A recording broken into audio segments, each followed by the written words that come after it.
of the most striking features of the James Webb Space Telescope is the sunshield, probably because it's about the size of a tennis court.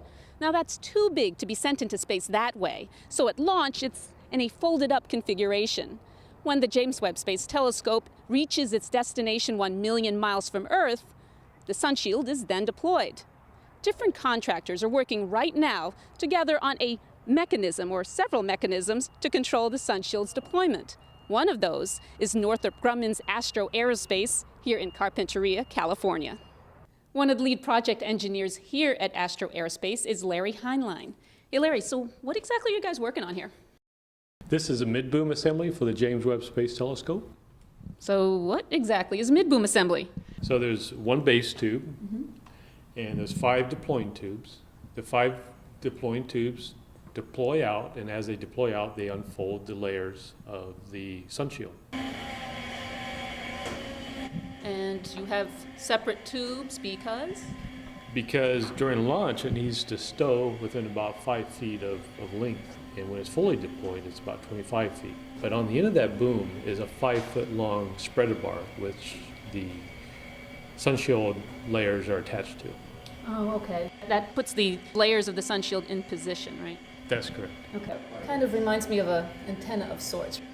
Yes, it kind of looks like your old-fashioned deploying antenna. So Larry, how do you make these tubes extend? Well, inside the carbon graphite tubes is something that we call the stem deployer, and Tim Martinez will help explain that. This is called a stem deployer, and this mounts to the bottom of the base tube, and this is what drives the assembly and pushes the tubes up.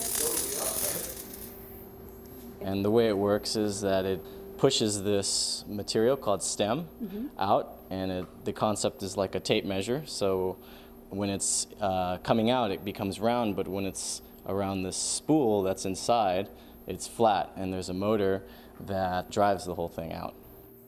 It doesn't feel very heavy, but it's strong? Yeah, it's made out of a very thin sheet of corrosion-resistant steel, but that's what's great about it. It's really light, but it can push up 100 pounds, and then there's also a requirement to pull back, and so it can actually pull back 400 pounds. And why would you even pull back?